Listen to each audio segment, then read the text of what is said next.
Hashtag TO Media, hashtag TO Radio, hashtag too many hashtags, keep hashtagging it out. And we're back, man. Jay Shepard, y'all already know what's going on. Y'all know the vibes from this camera, from that camera, from Wes taking the pictures, from this camera. That is all my guests this evening. We are back, ladies and gentlemen. We are in ATL, Georgia. We are in Atlanta right now. TO has invaded Atlanta. And this is, we're here for a tremendous weekend. We're here for a good time, not a long time. But we're here doing what we need to do. Got called out here to do some business, so why not talk to some creatives and talk to some people that have really been making some moves in the space, and especially you. Let me do the rundown before I give you like your name, you know what I'm saying? You've been putting in legwork with the media stuff for a minute. I think we connected, I want to say like, was it last year? About 2 years. Last year, 2 years. So in this media space, it's really like small world. Like for the people that don't know, it's really like a small world community of itself. Yeah. But real work recognizes work. So I tapped into her media stuff. She tapped into mine, and it really just made a little connection. And she's out here in Atlanta. So I said, we out here. She's like, I'm out here. So we out here. So now we're in front of the camera with y'all. So I just want to say thank you for being on the show. Miss Nia Symone, how are you doing today? I'm doing good, how are you? I'm doing good. I'm blessed, I can't complain too much. Yeah. We out here, we talking to you, we making moves. So, first things I want to do is be like, you're Atlanta born and raised. Born and raised. You're in this media space, you are a host. I don't want to give what you're a host of yet, because I feel like that's a name drop we're going to say for a little later on. But just being in front of the camera in this media space, when did you know that you wanted to, like, I guess, pursue this role? Because it's one of them things I feel like sometimes it's a calling. It's not like you just fell into it. Yeah, I think, I don't know. I think really most of my life, I look back at like some of my childhood stuff. I always, loved to wave in front of the camera and stuff like that. But I think I established that dream when I got to high school. And I was a ball kid for the Atlanta Dream, our WNBA team. And I would just see these people sit in front of the camera and talk about basketball. And so I've played basketball my whole life since I was 4 till I was 22. And I've always said, like, once I retired, I wanted to get into sports broadcasting. So I've always had that dream since forever. And so now here we are. You know, it's crazy because that's actually a very similar situation to mine. So, well, what university did you go to for the people out there? I graduated from Alabama State University. HBCU life. Yeah, HBCU life. I actually went to 2 HBCUs. So, but Alabama State is where I finished up and got my BA in May 2019. So. For sure. Do you think there was a little bit of push, going to HBCU, it's homegrown, it's us there, you know what I'm saying? It's competition because it's only us there, so, but it's friendly competition. Right. Did you think that, like, the push that your HBCU had, did they help you out in any way and get you to some of the opportunities that you've landed? Yeah, I mean, I think that they, a lot of people don't understand that HBCU students, we really get it out the mud. And so, no, my HBCU didn't have all of the resources that your Georgia States or your University of Southern California's would have, but it was community. Be able to connect with all my professors. The communications department was amazing. They made sure that they put me in the right place to get me to where I'm at. And so I thank each and every one of them every single day. But yeah, I would say Alabama State definitely prepared me, not only just for career, but just for life things in general. So yeah. I think that's dope, because I think one of the things is, I went to PWI. Okay. Currently, I'm at HBCU for grad school. I'm at Texas Southern University. But one thing I have noticed in my short stint at Texas Southern has been, like, the push that, like, people get. You might not be the most, I can give you this money, but it's like, yo, go talk to this person, go meet this person over here. Or this person might can help you. I don't know what they can do. I don't know. It's a crapshoot, but they might can help you. So that, I feel like that push out there for HBCUs, and plus right now it's such a prominent time for HBCUs. It's a lot. I'm glad that they're getting a lot more highlights and everything like that from the Jackson States with Deion Sanders, from Shaquille O'Neal's both his kids right now at Texas Southern for ball right now. So it's really a dope time right now. Yeah, it is. And so I do want to actually go back though, when you said you played sports your whole life and you say once you stop playing you want to be on the mic, because that was kind of the same situation for me growing up. Okay. So I think that was kind of dope. I was a football kid. Okay. I stopped playing after my freshman year of college. sports politics, stuff like that. Right. And so then I had this idea, boom, now we're here talking to you. So I think that's kind of like a small thing. Do you think that, and I think this makes sense, do you think playing sports your whole life, when you have that competitive nature and that work ethic, do you think that helped you in this space right here? Because it's such a grind and get to know you space. Oh yeah, for sure, absolutely. I don't think, if I didn't have that background with sports, I don't think I would have been as driven as I am. So, hell yeah.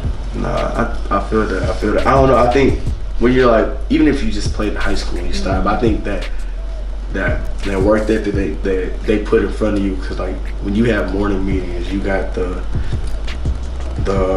practices, then you got to go to class, then you got to come back for afternoon meetings, then you got to go eat, then you got to go to sleep, then you repeat. I remember I used to wake up at 4:45 every morning to walk up this big ass hill in Huntsville, Texas, to go work out again. So I walk a mile and a half to go work out again, then take a 30-minute break to go practice. That prepared you for stuff. Because in this media space, it's a big ass grind. You know this, I know this. Like, how has your journey just been in this like media realm? Yeah, it's been humbling, you know? You don't get $1 million before you get that one yes, right? And so for me, before my opportunity now even came about, I mean, I was working 3 jobs, you know? Working from 11 p.m. to 5 a.m., 2 a.m. to 5 a.m., doing some stuff from home, and then, you know, of course, getting furloughed because of COVID and all that stuff. So it's been a journey, but a very humbling journey, and I would say I wouldn't change it for the world. Through all the late nights and early mornings, through all the tears and the frustrations and the joy, I wouldn't change it for anything. Nah, that's dope. I think I think COVID in itself, I think 2020 in itself was such a humbling year for everybody. I say, same thing, I got laid off from a job. And so I think that 2020 since kind of made everybody stop and pause. Did you gain anything besides the furlough part, which is, sorry for that, but better came, you know? Yeah. What was the main thing you took from that time period, that sitting down time period? Just the practicing the art of stillness. Learning more about me, because again, I went my whole life playing sports, and so that just took some time for me to just reflect back on my career, to mourn the loss of my career, because they always tell people that athletes die twice in their lifetime, and it's once after retirement. Man. And I didn't realize that, I mean, I was depressed for almost 2 years, you know? And so I had to overcome that. So I started therapy last year, 2020. You started boxing too, right? I did. I started boxing in 2020 as well, yes. Just something new, to stay active, and I like new challenges, so boxing has been great. Of course, just being a Black woman and being a woman, period, I have learned some self-defense, right? So it's helped a lot. It's helped release a lot of anxiety, a lot of frustrations or whatever. So boxing has been amazing, but just learning more about me, spending time with me, so that it can carry over not only in my work life, but my personal life as well. Nah, for sure. And I think that's a big thing. And now I'm about to go ahead and drop this big old thing that we've been kind of holding on to. So Nia right now is the host of Nike's Come Thru. Nike's Come Thru, and I think that's a big gig. And the reason why that's a huge gig, because you're young. You're young, Black woman in the space, and for them to give you that hosting job at a young age meant that Nike had that trust in you for that opportunity. First of all, how did it come about? And second off, how did you feel when you got it? Yeah, so I'm a very spiritual person, nothing but God. But basically, back in January, and this story is just like, you just never know who's watching you. So, as I told you, before Nike even came about, I was working 3 jobs, right? Pretty much just grinding. Before that, I was an associate producer at CNN Sports, and then I decided I wanted more for myself. I wanted more of some room to just be creative, and so I decided to leave a job where I had benefits and I was making all this money to working part-time at a radio station here in Atlanta. And so I started working at the radio station last year in December. And I told you my hours, and so then I was doing some digital content for Overtime Women's Basketball. I'm still at Overtime. Right. And just like I said, just grinding. And so it was a non-stop grind, working these crazy hours, but also too just pouring into myself. And so January, the director and the creator of the show at the time, she made a tweet. And she has said that she was looking for former hoopers around the Atlanta area and that she was looking to cast a film project on them. Cool. So a friend of mine, Deanna Griffin, shout out to Deanna, she mentioned me on Twitter. And she said, you know, add me on there would be great for this opportunity, this, that, and the third. And so I didn't necessarily remember when the creator of the show, Mahanila, followed me on social media. But you know, when people like have opportunities like that, you say, hey, I'm here, you know, this, that, and the third, but you don't think anything of it. You don't think people actually follow up with it. And so months go by, January, February. And so February was such a rough month for me because I had so much going on. Of course, you know, trying to figure out my job situation, trying to get some stability, had some personal things going on. It was just a really weird time for me. And so I remember the last week of February, I had a lot going on that week, and I just remember being so emotional as I was driving home from my 2 a.m. to 5 a.m. shift. Yeah, that's a crazy shit. Yeah. I was on my way to the radio station, and I remember just bawling my eyes out because I was just so tired. I was mentally, spiritually, and emotionally just drained because I worked so hard. And I remember I came home that morning after my shift, and I just got down on my knees and I just prayed. And I asked for a breakthrough. That's it. I just asked for a breakthrough. I didn't ask for any money. I didn't ask for a new job, just a breakthrough. And literally that Monday, March 1st, 2021, I get a direct message on Instagram from Mahanila. And she's like, hey, my name is, you know, Mahanila, and I'm a director and photographer, and I'm working with Nike for this show, and I want you to be the host. And I'm like, okay, who's playing this trick on me? Like, that's one of those, let's go! Okay. But it was such a shock for me that for a week, literally for a week, I was just like, this really just happened, you know? Yeah. And so basically, I get the DM. We're going back and forth, and I'm like, okay, this is obviously legit. She's verified on Instagram. She has over 48,000 followers. She's a photographer for H&M. So I'm just like, well, she's done some work for H&M. So I'm like, okay, maybe this is legit. And so after that conversation, the rest was history, and my life changed March 1st, 2021. So that's one of them. But I'm not gonna just go crazy. Let's go. Yeah. I just started jumping up and down like I would, like I'm like somebody scored a touchdown. That's one of them legit moments, though, for real. And I think I know everybody's not a spiritual person, but I know for me myself, I am. So definitely that moment, just praying for something to happen. You're not even just praying for a big prayer, just praying for a small, like a window of opportunity. Yeah. You know what I'm saying? I think that's dope, and that story is actually a beautiful story. Thank you. And so I gotta ask you this question. I do ask everybody on this show. So from the 2 a.m. to 5 a.m. shifts, from the sports background, playing ball your whole life, your life seems like it's been a constant grind. Figuring it out, doing what you need to do. Black woman in media, growing up out here from East Atlanta, doing what you gotta do out here. Yeah. So I gotta ask this question. Now, do not look at my hoodie for any biasness on this, but which one do you think impacts you more in your life right now? Is it the journey that you've been on, just looking back and knowing that, you know, I've done this, I came through this, and I'm just living in it? Or is it like, yo, the journey is cool, but like these destinations I'm going to are like gonna be amazing. I can't wait for those more.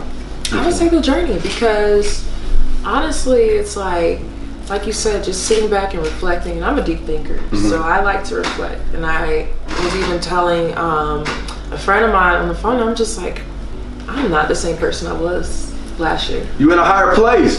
For real, like I would never go back to her. She was cool, but like I would never go back to her. Right. And so just that journey, like it's so humbling. And it's like, I mean, we think about destinations, which is a beautiful thing, but then we're thinking about what's the next destination, and then the next destination. and we don't really have time to sit and think about like, damn, like I came from this, I came from that. Right. Like, I think you'll better be able to enjoy the journey without always thinking about the destination. So I do think that journey is super unique, and I think it plays a big role in my career, and I love sharing my journey with people because I like to be authentic and I like to be real, and I like to let people know that this shit is not easy. It's not. It is not easy. Dang. It's a grind, and you know, when you're on the outside looking in, it's like, yeah, you can go on my Instagram and my Twitter and just think that I've just lived this perfect, easy life, but I'm here to tell you, like, no. Can we talk about that real quick? Sure. Let's talk about it just real quick. So if I feel like people out there be, you know, like thinking that the gram and Twitter is real, it's snapshots. It's not. You know what I'm saying? I live a 24-hour life. Yeah. Well, I have 24-hour emotions. And I probably give y'all about 5 hours of my life. Yeah, if that. You know what I'm saying? You know what I'm saying? We, like for example, it's a photographer behind here that everyone can't see. But shout out to West Photography, my boy, one of the best photographers out in the Houston area. Don't play with him. He is not one of them, and he's also, his price is going up after this weekend. Stop asking him for discounts, and he ain't giving no discounts. But he takes a picture of us right now. It's gonna look live, right? But people don't know the journey has been for me to sit in this seat right here, and for you to sit in that seat right there. Yeah. So I always feel like that's funny. People be thinking, "Oh, you just got it made. This must have just happened." I'm like, no, this is you looking at a whole life of work right here, and that's crazy. And I do stop work. Facts, and I do appreciate you taking your time out coming on the show. You gotta tell the people where they get you on social media. Yeah. Hit you up and you gotta tell them to watch the show. You gotta tell them to watch Come Thru. Totally, I got you. Yeah, you can follow me on Twitter and Instagram at Nia on Air. That's N, not an M. Nia on Air on Twitter and Instagram. And definitely check out my show with Nike. It's called Come Thru. Thru is spelled T-H-R-U. You can watch it on YouTube. You can watch it on the Nike app. Just put in Nike Come Thru. Check out the first couple of episodes. They're really dope. I sit down with some game-changing black women, and we just talk about real things that go on in our world. So definitely check it out. And I'm Nia Symone. There you go. Shout out to black women everywhere doing their things. Gotta love it. Gotta love to see it. So y'all already know what time it is. I'm not gonna mess up on these. Make sure y'all follow me on my personals at King_JShep on Twitter and on IG. I do follow back because we need these numbers to run up. And if I don't like you, I probably won't follow you back. But it's all good. Keep watching. If you're a hater, do what you gotta do. So make sure to follow at the business page at talented_ones on Twitter and at _talented_ones_ on IG. We have this merchandise, these lovely hoodies right here. We have these hoodies. I got these t-shirts over there. It's kind of far, but Nia's getting one. That's all that matters. That's cool. They over here. They the same little design. We got some more designs coming away from the merch. Make sure you tap into us on all streaming platforms for the podcast, TO Radio Podcast, with me, with Uncle X and Mario Moore and myself. I had to correct the grammar because my mom's gonna get on my ass if I didn't, and she gonna get on me for cursing. Sorry, Mom. But y'all do all that. Y'all tap into both of us. We here in Atlanta, Georgia. Thank you so much for being on the show. Thank you for having me. And make sure y'all go subscribe to us, and make sure y'all hit this like button, and more to come. So from myself, from Nia, we out. Appreciate y'all.